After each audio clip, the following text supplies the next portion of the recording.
दोस्तों, आप ये बात जरूर जानते होंगे कि इस तेजी से बढ़ रही 21वीं सदी में टेक्नोलॉजी का क्या योगदान है। और ये भी जरूर जानते होंगे कि कैसे हर किसी को, चाहे वो एक बड़ी कंपनी हो, कोई स्मॉल बिजनेस हो या फिर एक प्राइवेट इंडिविजुअल ही क्यों ना हो, कैसे हर किसी को अपनी जिंदगी में आगे बढ़ने के लिए टेक्नोलॉजी का सहारा लेना ही पड़ता है।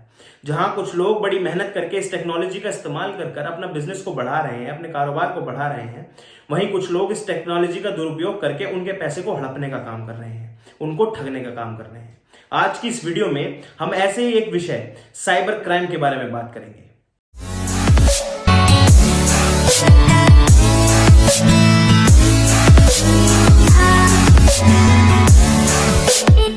दोस्तों, वीडियो में आगे बढ़ते हुए जानते हैं कि साइबर क्राइम होता क्या है और उसको कैसे कमिट किया जाता है।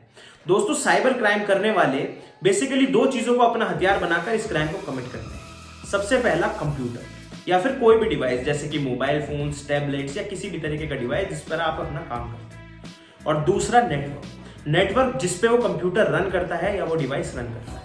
ये लोग उस नेटवर्क में इंट्रूड करके, यानी कि उस नेटवर्क में घुस के आपका पर्सनल डेटा, आपकी फाइनेंशियल इंफॉर्मेशन, आपकी बैंकिंग डिटेल्स या फिर आपकी किसी भी तरीके की डेटा को चुरा सकते हैं। ये साइबर क्रिमिनल्स आपके नेटवर्क में घुसकर, आपके नेटवर्क में इंट्रूड कर कर आपका पर्सनल इंफॉर्मेशन, आपका बैंकिंग डाटा, आपका फाइनेंशियल डेटा या फिर अन्य किसी भी तरीके का डाटा आपके कंप्यूटर या आपके डिवाइस से चुरा सकते हैं। और दूसरा, आपके फोन्स पर मैसेज भेजकर, आपको कॉल्स कर कर ये लोग कोशिश करते हैं कि आपका ओटीपी जान सके, आपकी कार्ड डिटेल जान सके या फिर आपकी बैंकिंग इंफॉर्मेशन जान सके। और जैसे ही इनके पास पर्याप्त इंफॉर्मेशन पहुंच जाती है, ये आपके बैंक में मौजूद सारा पैसा उड़ा लेते हैं। मेरा यह मानना है कि हमारी जनरेशन फिर भी बहुत ज्यादा विजिलेंट है इन साइबर क्राइम्स को लेकर। उनको पता है कि कैसे अपना ओटीपी किसके साथ शेयर नहीं करना है, अपनी बैंकिंग डिटेल किसी के साथ शेयर नहीं करनी है, अपनी कार्ड डिटेल किसी के साथ शेयर नहीं करनी। लेकिन दोस्तों, जो हमसे प्रीवियस जनरेशन हैं, जो हमारे दादा दादी हैं या हमारे माता पिता की जनरेशन के लोग हैं, वो इतने ज्यादा विजिलेंट नहीं है इन साइबर क्राइम्स को लेकर, और वही लोग ज्यादातर इन साइबर क्राइम्स का शिकार बनते हैं। दोस्तों, मेरी आज की वीडियो उन्हीं लोगों को समर्पित है, तो अपनी इस वीडियो को अपने माता पिता को, अपने दादा दादी को जरूर दिखाएं। दोस्तों, वीडियो में आगे बढ़ते हुए मैं बताऊंगा कि किन किन तरीके से साइबर क्राइम्स किए जाते हैं, इनकी क्या कैटेगरीज हैं, कैसे इनसे बच सकते हैं, और अगर गलती से कोई साइबर क्राइम के झांसे में आ भी जाता है तो कानूनी तौर पर उसके खिलाफ कैसे लड़ सकता है और अपने पैसे को कैसे वापस ले सकता है। सबसे पहला तरीका है फिशिंग। दोस्तों, इस मेथड में फ्रॉडस्टर्स आपको फेक ईमेल्स भेजते हैं, बहुत ही रेप्यूटेड कंपनीज के नाम से या फिर बैंक्स के नाम से। इस मेल में एक लिंक दिया जाता है। जब आप उस लिंक को खोलेंगे तो आपको दिखेगा कि वो आपकी पर्सनल इंफॉर्मेशन, आपकी banking details, card details, UPI ID या फिर किसी भी तरीके की अन्य इंफॉर्मेशन मांग रहा है। जब आप वो इन्फॉर्मेशन फिल कर देंगे तो वो आपका बैंक बैलेंस पूरी तरीके से खाली भी कर सकता है। दोस्तों, ध्यान दें कि कोई भी कंपनी या फिर कोई भी बैंक आपसे मेल पर अपनी पर्सनल इंफॉर्मेशन कलेक्ट नहीं करेगा। दोस्तों, दूसरा सबसे ज्यादा इस्तेमाल होने वाला तरीका है ऑनलाइन शॉपिंग फ्रॉड। ये लोग फेक वेबसाइट्स क्रिएट करते हैं और अपनी वेबसाइट्स पर ऐसे प्राइजेस, ऐसे अट्रैक्टिव प्राइजेस दिखाते हैं जो कस्टमर बौखला जाता है और जल्दबाजी में आकर ऑनलाइन पेमेंट कर देता है। दोस्तों, पेमेंट करने के बाद जो हेल्पलाइन नंबर दिया होता है, उस हेल्पलाइन नंबर पर कॉल नहीं लगता, उधर से कोई इंक्वायरी नहीं कर पाते और डिलीवरी तो भूल ही जाइए। आप लालच में आकर ऑनलाइन शॉपिंग फ्रॉड के चक्कर में मत फंस जाइएगा। तीसरा बहुत ही कॉमन तरीका है लॉटरी फ्रॉड। मैं यकीन के साथ कह सकता हूं कि आप में से 90% से भी ज्यादा लोगों के साथ ये फ्रॉड होने की कोशिश ऑलरेडी हो चुकी होगी। दोस्तों, इस फ्रॉड में होता क्या है कि आपके पास कॉल्स आती हैं या फिर मैसेजेस आते हैं कि आपकी 10 लाख की लॉटरी लग गई है, आपकी 20 लाख की लॉटरी लग गई है, आपकी 50 लाख की लॉटरी लग गई है, या फिर कोई भी अमाउंट हो सकती है। कुछ भोले भाले लोग इस लॉटरी के लालच में आकर कॉल बैक कर देते हैं या फिर कॉल पर उनको अपनी बैंकिंग डिटेल्स बता देते हैं, क्योंकि वो लोग कहते हैं कि आप अपनी बैंक डिटेल्स बताइएगा तभी तो आपके अकाउंट में पैसा आएगा। दोस्तों, इस लालच में ना फंसे, ऐसी कोई लॉटरी नहीं लगती है, ये सब एक झांसा है। दोस्तों, चौथा सबसे ज्यादा यूज होने वाला फ्रॉड है वर्क फ्रॉम होम। इस फ्रॉड में होता क्या है कि जो लोग freelancing jobs, work from home jobs ढूंढ रहे होते हैं, उन लोगों से जॉब के बदले ये फ्रॉडस्टर्स कुछ सिक्योरिटी अमाउंट जमा करा लेते हैं। ये सिक्योरिटी अमाउंट डिडक्ट होने के बाद वो कंपनी उस एम्प्लॉय से सारे कनेक्शन तोड़ देती है। जॉब तो छोड़िए, ये उस एम्प्लॉय की कॉल्स भी पिक करना बंद कर देते हैं। दोस्तों, इस चीज का विशेष ध्यान रखें, केवल ट्रस्टेड कंपनीज और एम्प्लॉयर्स के अंडर ही फ्रीलांसिंग या फिर वर्क फ्रॉम होम जॉब करें और किसी भी कंपनी में सिक्योरिटी अमाउंट जमा ना कराएं।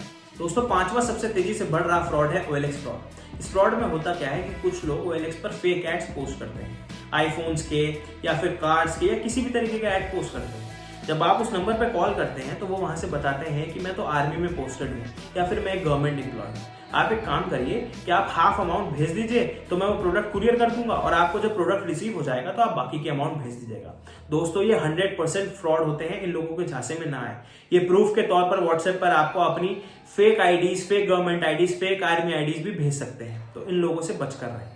दोस्तों छठा सबसे घिनौना और सबसे सीरियस फ्रॉड है सोशल मीडिया फ्रॉड। इसमें होता क्या है कि कुछ लोग अपनी फेक आईडीज को यूज करते सीधे साधे लोगों को अपने प्रेम जाल में फंसा देते हैं। इनके झांसे में आकर ये लोग इन लोगों को अपने प्राइवेट पिक्चर्स, न्यूड वीडियोस भेज देते हैं और जैसे ही ये पिक्चर्स, वीडियो उन लोगों के पास आते हैं तो ये लोग अगले ही दिन से ब्लैकमेलिंग का काम शुरू कर देते हैं। ये लोग कहते क्या है कि मुझे आज रात तक इतने पैसे चाहिए वरना मैं ये तुम्हारी फोटो सोशल मीडिया पे वायरल कर दूंगा, ये वीडियो सोशल मीडिया पे वायरल कर दूंगा।